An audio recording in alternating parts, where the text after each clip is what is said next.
Vanessa. Ok, salut Vincent. Bon, et bonjour à tous. Donc, je suis contente aujourd'hui. Je reçois à nouveau Vincent pour un entretien pour vous apporter un maximum d'infos, de prise de conscience et de réflexion. Alors aujourd'hui, on a choisi le thème du pourquoi travailler sur soi avant d'engager des choses. Et je pense que ça va être super intéressant aussi ce mois de décembre aussi, peut-être fin d'année où on va avoir les bonnes résolutions pour l'année qui approche. Donc, si ça va pouvoir vous apporter des clics et motivation, et on sera très content.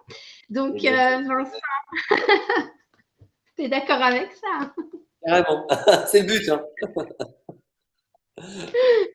Et tu as déjà commencé, parce qu'il faut dire que là, tout le mois de décembre, donc tu nous proposes le calendrier de l'Avent à ta manière, très singulier, donc où on peut te retrouver tous les matins dès 7h15 sur LinkedIn, YouTube et Facebook, c'est ça, en direct, où Ouais, c'est ça. pendant 15 minutes, tu nous apportes un maximum de valeur et c'est excellent. Donc, je vous invite tous à au moins regarder une fois, mais je vous garantis, c'est très addictif. Il faudra réfléchir à le faire, à le poursuivre au courant de l'année 2023, je crois. Oui, voilà, après, ouais. Ouais, tout à fait, tout à fait. Alors Vincent, dis-moi, donc travailler sur soi avant d'engager des choses, des projets, des objectifs, comment est-ce que ça se passe? En fait, moi, ma question, c'est par exemple pour une personne qui n'est pas du tout dans le développement personnel, en fait, qui en a pas conscience, qui n'a pas conscience des différentes ressources ou des différents outils qui sont proposés. Comment est-ce que ça se passe, en fait, au début de la construction d'un projet ou de nouvelles choses? Quelle démarche et comment est-ce que ça bouge à l'intérieur et qu'est-ce qui va aussi donner le déclic à la personne d'aller peut-être chercher des infos sur comment faire et prendre conscience là, il y a un truc qui bloque ou peut-être une croyance et qu'il va falloir que je l'explose pour pouvoir engager mon projet. Bon, alors je sais que c'est beaucoup de questions en même temps, mais il y a deux départs en fait différents. Donc, soit on a conscience, oui, qu'il faut qu'on débloque des choses en nous pour aller vers son objectif, soit on n'en a pas conscience et du coup, comment on arrive à avoir le déclic qu'il faut trouver des solutions. Est-ce que j'ai été claire? Ouais, très clair, très clair. Oui, c'est une très bonne question, Vanessa. En fait, le déclic, on va l'avoir parce que on vit des choses qui peuvent être répétitives dans notre vie. On va vivre des choses qui vont nous impacter négativement. Voilà, par rapport, je sais pas, à nos relations, par rapport à notre santé, par rapport à nos finances. Et puis, on va se dire qu'on en a marre, qu'on n'arrive pas à trouver de solution, on a l'impression de tourner en rond. Et du coup, ce qui est intéressant, c'est au bout d'un moment se dire, OK, peut-être que c'est pas forcément lié à l'environnement extérieur. Peut-être que ce que je vis maintenant, voilà, qui est très inconfortable pour moi, eh bien, peut-être que j'ai les capacités, peut-être que je peux avoir la possibilité de modifier ça. Et le développement personnel sert en fait à avoir des prises de conscience par rapport à notre façon de faire. Tu parlais de croyances limitantes. Voilà, par rapport à notre câblage, en fait, nous allons avoir un câblage qui est fait depuis notre enfance, par rapport à notre éducation, par rapport à ce que nous avons entendu comme discours. Et puis, de ce câblage, on va en faire une réalité. tout le temps. C'est comme ça que ça marche. Si par exemple, j'ai entendu dans mon enfance que j'étais maladroit, par exemple, et ça faisait rire tout le monde parce qu'à chaque fois que j'arrivais quelque part, je faisais tomber, je sais pas, des trucs ou je me prenais les pieds dans le tapis. Donc pour rigoler, tu vois, les gens autour de toi disent OK, tu es maladroit, on rigole. Donc en fait, on va se créer une identité par rapport à ça. Je suis maladroit. Et notre cerveau, en fait, va faire en sorte d'amplifier le rôle que l'on se donne tout le temps. Donc, je vais me dire maladroit, bah, je suis maladroit et forcément, je vais être maladroit et de plus en plus maladroit. Et j'aime bien me poser cette question ou faire prendre conscience aux personnes. Attends, tu es maladroit parce que tu y crois ou tu es maladroit parce que tu es maladroit? D'où est-ce que ça vient, ça, en fait? Et si on commence à changer la croyance de ça, ok, jusqu'à maintenant, j'étais maladroit. Ok, voilà, c'est comme ça. Mais à partir de maintenant, je vais être moins. À partir de maintenant, je vais y être de moins en moins. Et là, du coup, on va commencer à modifier quelque chose. Et c'est ça qui est vraiment intéressant dans le développement personnel, c'est qu'on se rend compte que, enfin, les personnes que j'accompagne, alors moi déjà, je travaille sur moi depuis 1996, voilà, j'ai 50 ans, donc ça fait un petit moment que je travaille sur moi, où j'ai étudié comment fonctionnait le cerveau en fait. Ben, pourquoi il y en a qui ont de la chance et pourquoi il y en a qui n'en ont pas. Pourquoi il y en a pour qui tout va bien se passer, pourquoi il y en a ils sont toujours en galère. Je me disais mais j'y crois pas en fait. C'est comme si on essaie avec un post-it. Toi tu n'auras pas de chance. Ok, bon bah j'aurai pas de chance donc toute ma vie je vais pas avoir de chance. Mais est-ce qu'on peut influer là-dessus? Est-ce qu'on peut modifier les choses là-dessus? Et on se rend compte que les personnes, je dis beaucoup de biographies et j'incite les personnes à lire des biographies. Et les personnes qui ont un parcours inspirant et les personnes qui vont vraiment se dépasser, eh bien, ces personnes ont quasiment toutes et tous la même recette, que ça soit conscient ou inconscient. Et c'est ça qui est intéressant, mais c'est se dire, en fait, mais s'il y a une stratégie pour atteindre ces objectifs, eh bien, autant la copier, autant à l'école, on n'a pas à copier, tu vois, à l'école, c'est chacun pour soi, et voilà, moi j'ai la solution, pas toi, bah, tu restes, voilà, avec ton incompétence, par exemple, mais en tant qu'adulte, mais c'est important de s'entraider, c'est important enfin, même en tant qu'ado, en dehors de l'école, et même enfant, c'est important, en fait, de s'entraider et finalement de voir ce qui fonctionne et de dupliquer ce qui fonctionne. Comme ça que ça fonctionne. Et je trouve ça génial, en fait, de se dire qu'on a vraiment une capacité en soi réellement hors norme. Mais ça va vraiment être à nous de croire en cette capacité. Si nous, déjà, on n'y croit pas, tu vois, c'est vraiment compliqué que les autres y croient, bien évidemment. Exactement, ouais, c'est ça. Et il y a cette notion après de cause à effet, parce que Exactement. forcément, une fois que quelque chose peut-être bouge en nous, et j'en discutais avec une personne aussi qui travaille un peu dans l'énergétique, énergéticienne, et bah voilà, c'est vrai que bah, quand des choses bougent en nous, bah, ça va se diffuser forcément dans notre environnement et bah, sur les personnes. Donc là aussi, il faut être préparé à ce que ces choses bougent. Ouais, il faut être préparé. Alors, il faut déjà l'attendre et puis vouloir que ça bouge. Vouloir et croire que ça va réellement bouger. Parce que on a envie de modifier des choses dans sa vie. Si notre vie, on trouve elle nous convient finalement, bah, c'est ok, on change rien. Voilà, on continue, on avance dans la vie. Mais si on se dit, ouais, j'ai l'impression que je pourrais avoir des résultats différents.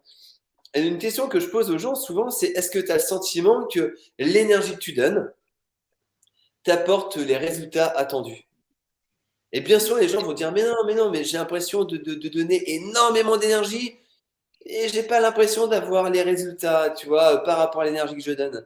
Eh bien là, c'est peut-être parce qu'il y a justement de l'auto-sabotage qui se met en place, parce qu'il y a des croyances comme quoi bah, peut-être que je me trouve pas légitime à réussir, que je trouve que les autres sont meilleurs que moi, et puis si j'arrivais à atteindre mes objectifs, eh bien est-ce que je vais toujours être aimé? Est-ce qu'on va pas me critiquer? Est-ce que, voilà, enfin, il y a plein de choses qui rentrent en compte. Et tout ça, c'est comme ça va nous faire des conjures en fait dans le cerveau. Tu vois, c'est comme s'il y avait un maillage électromagnétique. Et dès qu'il y a des croyances comme ça, eh bien l'énergie arrête de passer. Et du coup, on va pas atteindre ce résultat. C'est comme s'il y avait un pêcheur. Il y a une métaphore qui me vient, comme s'il y avait un pêcheur, tu vois. Et il disait, ok, je vais lancer hyper loin le fil, je sais pas, le bouchon, je sais pas comment on appelle ça, tu vois. Et c'est comme s'il avait peur, il se disait non, parce que si le bouchon va loin dans l'eau, eh bien peut-être que je peux avoir des problèmes. Et la vigne, il va se prendre dans un arbre. Tu vas dire, ah, mais je comprends pas, à chaque fois, il se passe des trucs comme ça, et des arbres, ou alors il va casser sa ligne, ou des choses comme ça. Ça, c'est intéressant. Qu'est-ce qui pourrait m'arriver de pire si en fait ma ligne arrivait dans l'eau et que je pêchais des poissons? Et ça, c'est vraiment comment dire, une question intéressante à se poser quand on veut quelque chose et qu'on l'a pas. Moi, je dis souvent, par exemple, une personne veut se sentir bien, elle se sent pas bien. Et souvent, je dis à cette personne, ok, c'est intéressant. Pourquoi tu veux pas te sentir bien? La personne ne comprend pas. Non, non, mais t'as pas compris. Mais si je veux, ben non, parce que si tu voulais te sentir bien, tu te sentirais bien. Donc, si tu te sens pas bien, c'est que tu as une croyance derrière, tu as une peur, voilà, inconsciente. Hein. C'est pas pour s'en vouloir, c'est pas ça, mais c'est juste prendre conscience des choses. C'est tu as une peur Mm. inconsciente qui dit, bah, si tu te sens bien, et bien derrière, tu peux peut-être en pâtir. C'est comme ça, avec des croyances, bah, parce que si je me sens bien, je vais peut-être plus attirer l'attention. Ou si je me sens bien, bah, peut-être que je vais devenir inexistant. Peut-être que si je me sens bien, bah, même moi, je vais me dire que bah, du coup, c'est bizarre. Enfin, je suis pas habitué à ça. Et puis, ça va être inconfortable pour moi. Donc voilà, on a plein de stratégies inconscientes. Et ce qui est important, c'est vraiment de prendre conscience de ces stratégies et se dire que si on le souhaite réellement, ces stratégies, on peut les modifier. Mais rien, jamais ne se fera tout seul. Ça, par contre, c'est sûr. Mm. Ouais, je comprends tout ça. Mais comment est-ce qu'une personne, si elle n'en a pas conscience, tu vois, ou si elle a envie de faire des choses, mais qu'au final, elle va refaire un pas en arrière et se dire, ah bon, ben, au final, voilà, je me complais dans. Enfin, c'est une sorte de complaisance de rester dans une zone de confort, en fait, pour pas subir, de sortir d'aller dans une zone d'inconfort, tu vois. Et comment cette personne elle va pouvoir travailler sur elle pour et ben y aller quand même et pas se trouver l'excuse de se dire oh bah bon au final je suis dans mon confort et voilà j'en ai pas besoin tu vois comme se convaincre soi-même tu vois au lieu de se convaincre de ben je peux y aller je peux le faire il y a des choses à mettre en place ben, y a des personnes qui vont se convaincre que ben au final pourquoi je resterai pas à ma place quoi. Ça, après, c'est vraiment tout à chacun. Hein. Encore une fois, ça, il n'y a pas de règle. Et c'est vraiment par rapport au pourcentage de frustration que l'on pourrait avoir. Si on Ah, se dit, OK, ma vie, tu vois, elle est pas. OK, voilà, j'aurais voulu avoir une vie différente. Mais bon, du coup, ça me va, tu vois, parce que je trouve que j'ai telle ou telle chose positive dans ma vie, et puis ça me va, c'est OK. Mais quand vraiment on se dit, non, mais j'en ai ras-le-bol, en fait, j'en ai marre, je crée de mauvaises relations, moi je me sens pas bien dans ma vie, ou voilà, plein de choses comme ça, et bien là, du coup, c'est vraiment intéressant de modifier les choses, vraiment, vraiment. Mais ça, après, la prise de conscience, et c'est là où souvent, on va travailler sur soi, où on va commencer à faire un travail sur soi quand on vit, entre guillemets, une grosse galère. Tu vois, un ouais, imprévu, quelque chose de vraiment que l'on peut considérer de négatif. Et là, on va se dire, et ça, on a tous entendu, tu vois, des personnes qui se sortent d'une longue maladie, des personnes qui se sortent d'un gros accident. Personne après vont dire non mais ma vie elle va changer maintenant tu vois je vais arrêter mon job là je vais me séparer parce que je me rends compte que cette personne n'allait pas bien pour moi j'ai l'impression de pas vivre ma vie et du coup là maintenant voilà je suis passé à côté de la mort et j'ai réellement envie de la vivre et est-ce qu'on est obligé d'attendre de vivre des choses impactantes comme ça pour se dire bah, peut-être que je pourrais améliorer les choses dès maintenant j'ai pas ouais, besoin d'être au petit mur j'ai pas besoin de faire 15 tonneaux en bagnole pour me dire bah, peut-être que je pourrais changer des choses dans ma vie maintenant tu vois et c'est exactement. beaucoup plus facile de travailler sur soi quand on se sent relativement bien, quand on est en santé, quand on a de l'énergie, plutôt que quand on est complètement à plat, où on a déjà besoin de reprendre de l'énergie, voilà, pour retrouver la santé, par exemple, et après se dire non, mais maintenant je vais modifier des choses. Et moi, j'encourage vraiment les personnes à se poser des questions. À se poser des questions, comment est mon taux d'énergie? Est-ce que je me sens bien le matin quand je me lève? Est-ce que je suis vraiment excité à vivre la journée que je vais vivre? Est-ce que quand le matin je me couche, mais vraiment j'ai de la gratitude pour la journée que j'ai passée et vivement demain matin, tu vois. Et là, quand c'est comme ça, mais c'est bon, c'est que ta vie, elle te plaît, mais à 3000%. Tu vis vraiment la vie que tu as envie de vivre. Et puis, si c'est tous les jours où on se dit, ah non, mais vivement ce week-end, vivement les jours fériés, vivement la retraite, vivement machin, puis j'en ai marre, et puis ça me prend l'énergie, machin. Là, je pense que c'est vraiment intéressant par rapport à tout à chacun de se dire, ok, je veux continuer comme ça longtemps. Voilà, ou je vais attendre que la société améliore ma vie, alors que mais ça sert à rien. Enfin, faut pas compter là-dessus, quoi. Toi, c'est pas la société, c'est pas le gouvernement qui va améliorer notre vie. Ils font semblant, donnant des primes et tout, mais c'est pas ça qui marche. On le voit bien, quoi, tu vois. Donc après, c'est vraiment à soi de se dire, ok, qu'est-ce que je vais faire? Qu'est-ce que je vais modifier dans la vie? Et en développement personnel, on va déjà faire en sorte que les personnes aient une bonne estime d'eux-mêmes. C'est la base. C'est la base. Je rencontre beaucoup de personnes qui vont se dévaloriser, qui vont se critiquer, qui vont se comparer aux autres, mais toujours vraiment ça va pas, et puis je suis nul, et puis j'ai aucune compétence, et j'ai aucune qualité, et j'ai tout loupé dans ma vie, il n'y a rien qui va. Non, mais tu as des réussites, c'est normal. T'as de la valeur, c'est normal. Mais si nous, déjà, on fait pas un travail pour voir ça, et comment veux-tu que les autres voient ça? C'est juste impossible, impossible. On a besoin de montrer aux autres réellement qui l'on est finalement. Et on a besoin d'impacter les gens par rapport à ça, tu vois. Parce que si on est toujours en train de se dévaloriser, bah, les autres, ils vont nous dévaloriser, c'est normal. On leur donne un mode d'emploi. Ok, je me dévalorise, c'est comme ça, on leur donne un mode d'emploi, je me dévalorise. Ok, bah, je vais te dévaloriser aussi, c'est ce que tu veux, c'est cool. Et je vais te dire, mais Vanessa, j'ai pas de chance, regarde, on me dévalorise. Ah, mais toi, quelle image t'as de toi-même? Est-ce que tu n'aurais pas redorer un petit peu ton blason? Est-ce que tu pourrais pas justement avoir une meilleure image de toi? Et là, du coup, ça commence à changer. Et c'est pas égotique. Alors, il y a la société qui va nous dire que voilà, il faut pas s'aimer, il faut pas, comment dire, il faut pas se donner de la valeur, il faut pas même passer du temps pour soi. Tu vois, il y a beaucoup, beaucoup de croyances qui non, non, mais donne ton temps pour les autres, ne t'occupe pas de toi. Et voilà, ce que toi, t'es pas important, donne pour les autres, donne pour les autres. Ah, mais ça marche pas, ça. Ça marche pas. Ou alors, faut être Mère Teresa, l'abbé Pierre. Et là, oui, ça, c'est autre chose. Là, après, c'est une mission différente. Là, on s'engage dans quelque chose et on fait une mission qui est établie. Mais dans la vie de tous les jours, mais non, il faut prendre du temps pour soi. Il faut se remplir d'énergie, en fait. Ok. Et quand on a de l'énergie, bien sûr qu'on peut donner aux autres. Mais si on n'a jamais d'énergie, mais c'est pas possible de donner d'énergie aux autres. L'énergie, elle va être modifiée avec nos émotions qui vont être désagréables parce qu'on va être fatigué, on va être frustré, on va pas se sentir bien. Peut-être, quoi, tu vois. Et du coup, bah, qu'est-ce qu'on fait de tout ça? Qu'est-ce qu'on fait de tout ça? Là, maintenant, qu'est-ce que je vais faire de ma vie maintenant? Je vais continuer comme ça? Ou bien je vais commencer à me dire, non, mais c'est bon, je vais modifier des choses. Vraiment, vraiment, je vais modifier des choses. Parce que j'en peux plus, j'en ai marre d'avoir marre. Et les personnes qui commencent à avoir une prise de conscience, c'est ça en fait. Ils commencent à en avoir marre, d'en avoir marre. J'en ai marre de répéter toujours la même chose. J'en ai marre d'avoir des mauvaises relations. J'en ai marre d'avoir toujours un pied de travers. J'en ai marre de tout ça. Je veux modifier des choses. Et les gens qui viennent, c'est ça. En fait, je sais pas comment faire, mais je veux changer, mais je sais pas comment faire.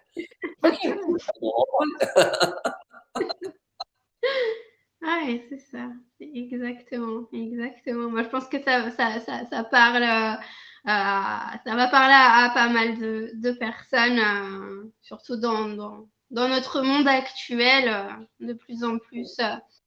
On a déjà de plus en plus d'exemples aussi de personnes ultra inspirantes et voilà, qui ont fait des choses, qui ont bougé des choses et bah, qui ont eu aussi des échecs, mais de belles réussites et qui sont heureux aussi.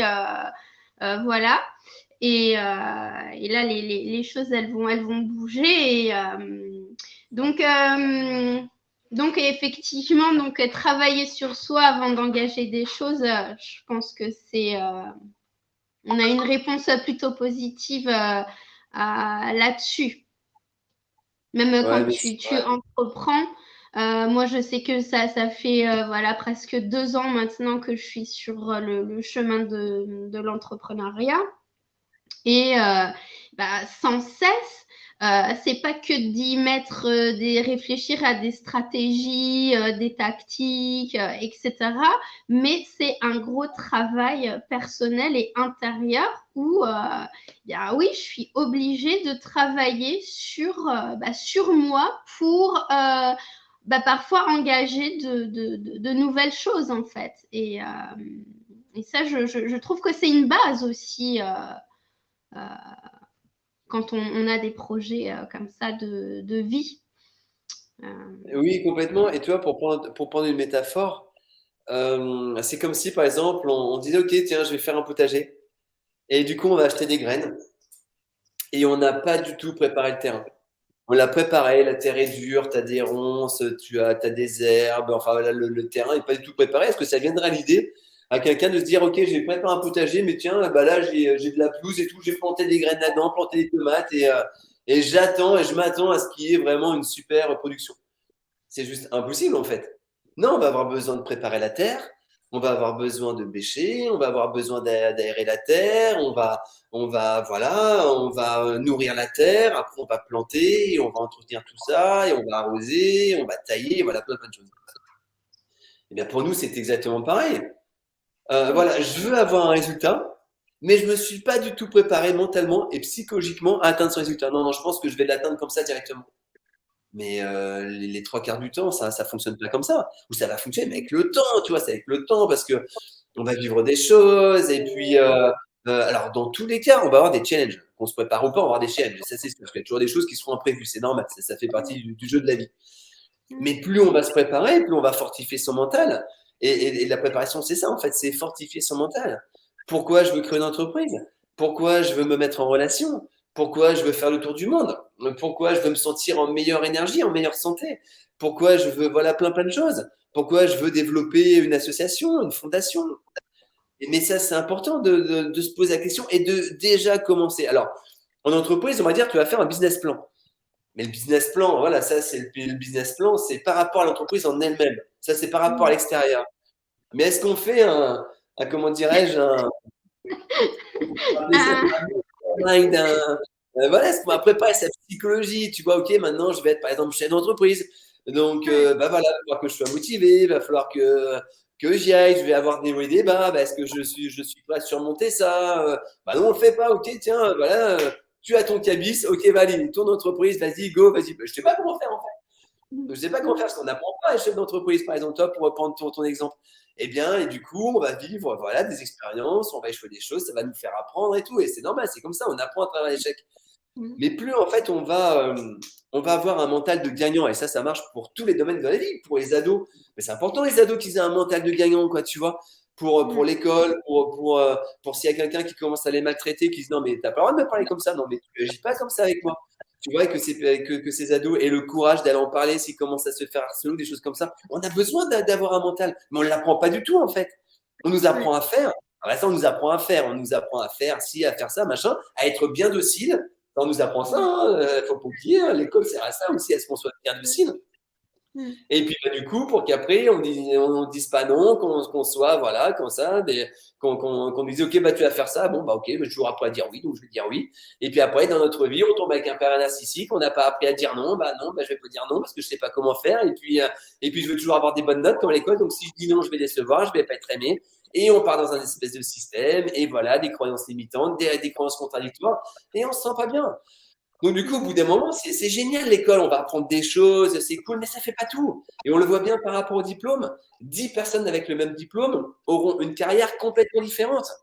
Donc, parce qu'il y a des personnes qui vont avoir une bonne estime d'elles-mêmes, qui vont oser, en fait, qui vont oser, comment dirais-je, candidater à telle entreprise. Et puis d'autres qui, ah non, bah, cette entreprise, je pense que je vais pas pouvoir, ça, j'ai pas le niveau, parce que je me suis toujours dévalorisé. Et pourtant, j'ai le diplôme, tu vois, mais ouais, bah non, non, en fait, c'est ça, c'est apporter de la valeur, c'est apporter de la considération. C'est ça, en fait, le truc, c'est être content de qui l'on est, sans en faire des tonnes, c'est pas ça, encore une fois, mais c'est juste, ok, est-ce que j'ai de la valeur? Est-ce que je peux apporter quelque chose de positif à cette entreprise? Bah oui, vraiment, j'ai fait des études de secrétariat, et bah oui, carrément, enfin voilà, je suis plutôt bon là-dedans, bon, bah c'est cool. Et ben voilà, et tu vas, comment dirais-je, à ton entretien, mais avec cette attitude comme quoi tu mérites ce poste, comme quoi tu vas vraiment aider cette entreprise. Et là, ça change tout que si on arrive avec un fond intérieur comme quoi, mais de toute manière, on n'a jamais rien réussi dans notre vie et puis qu'on est nul et tout, mais le recruteur, il le sent inconsciemment. Il va dire, ah, ouais, cette personne, voilà, paraît bien, mais je sais pas, il y a un truc qui me dit on va pas le faire. Et j'accompagne des personnes comme ça sur le retour de l'emploi, justement. Alors, pas sur tout ce qui est CV et tout, parce que ça, il y a des personnes qui font ça beaucoup mieux que moi, mais sur comment dirais-je, sur l'attitude à avoir. Ouais. L'attitude à avoir par rapport à ça. Et pas arriver, genre, excusez-moi de chercher du travail, quoi. Ben non, ça marche pas. Non, non, c'est je veux ce poste. Parce que, et après, voilà, on a vraiment le discours par rapport à ça, tu vois. Et ça, c'est tellement important, mais c'est tellement important de préparer son jardin intérieur pour vraiment que ça Mm. fleurisse à l'intérieur. Exactement, exactement. Et ça pourrait être, là j'y pense, mais en parlant de posture et d'attitude, ça c'est un sujet, si tu le veux bien, dans l'année prochaine, on se refera un entretien sur ce sujet de travailler la posture qui va bien et l'attitude qui va avec l'état d'esprit. Ah, carrément. Ouais, c'est génial, hein, ça. Merci. Euh, écoute, on va bientôt arriver au terme de notre entretien. Dis-moi, est-ce que tu avais autre chose à ajouter avant qu'on termine? Ouais, ce que j'aimerais ajouter, c'est vraiment voilà, que les personnes qui écoutent cette interview euh, prennent réellement conscience, prenez réellement conscience de votre potentiel, vraiment, vraiment, vraiment. Ok, peut-être que vous avez échoué des choses. Voilà, c'est comme ça, on a tous échoué des choses. Moi, j'ai échoué des choses, je vais encore en échouer, c'est comme ça fait partie du jeu. Mais voyez vraiment ce qui fonctionne en vous et puis osez réellement vous créer la vie que vous avez envie de vous créer. Peut-être que quand vous étiez plus jeune, ado, enfant, vous aviez des rêves. Et puis ces rêves, tu vois, ils se sont par rapport au temps, ils se sont un petit peu, ils ont diminué et puis on s'autorise même plus à vivre ses rêves. Et je pense vraiment que les rêves sont faits pour être vécus. Vraiment, vraiment. Et passer à l'action par rapport à ça. Et puis faire en sorte voilà, que vous soyez content de vous-même, content de la belle personne que vous êtes. Et puis que tous les jours, vous fassiez quelque chose en plus pour vous, voilà, pour vous sentir de mieux en mieux. Et puis pour vraiment vous créer la vie que vous méritez, parce que vous méritez le meilleur, en fait, tout simplement. Ouais, exactement. Excellent. Quel beau message en cette fin d'année. Ouais, carrément. Et pour préparer l'année 2023 qui arrive à C'est grands ça, pas. c'est ça.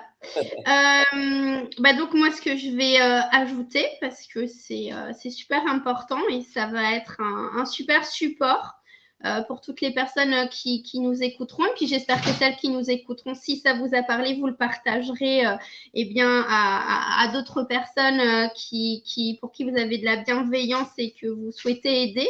Parce que dans notre entourage, je pense qu'on a toujours au moins une personne qui a peut-être envie de bouger des choses et qu'on a envie de soutenir dans son projet et voilà, de lui amener une petite lanterne.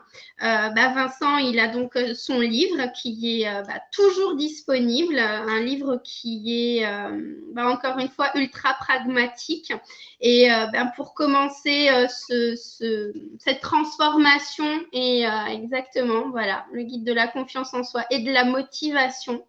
Donc pour débuter, voilà, à faire un pas en avant, parce que c'est toujours le premier pas parfois qui est difficile, mais là avec le livre, euh, ça va être un pas de danseuse très aérien, voilà. Et donc, voilà, soit offrez-le, c'est un cadeau vraiment bienveillant qui permet aussi de nourrir son esprit, de nourrir l'esprit d'une personne et vraiment un très très très beau cadeau à offrir, soit à une personne que vous aimez, soit à vous-même, pour entamer ce chemin, donc soit pour la fin d'année, soit pour l'année qui arrive. Et voilà, je vous le conseille vivement. Et merci à toi en tout cas, Vincent, Merci cette beaucoup, belle Vanessa, énergie pour de la l'invitation. personne que tu es. Merci beaucoup. Merci à toi pour l'invite. Toujours un très très bon moment, ces partages et ces connexions, c'est cool. Ah ouais, c'est magique, c'est magnifique. Eh bien, écoute, je te souhaite un beau mois de décembre, une belle fin d'année. Ouais, merci Et beaucoup, on Tennessee. se on se retrouvera, très vite, pour, plein de nouvelles et belles choses et puis, voilà, je vous souhaite plein de beaux cadeaux de la vie à toi Vincent et à tous. Merci beaucoup, Vanessa. Très belle Merci à continuation toi. à toutes et tous et à bientôt. Au revoir. À bientôt. Bye bye.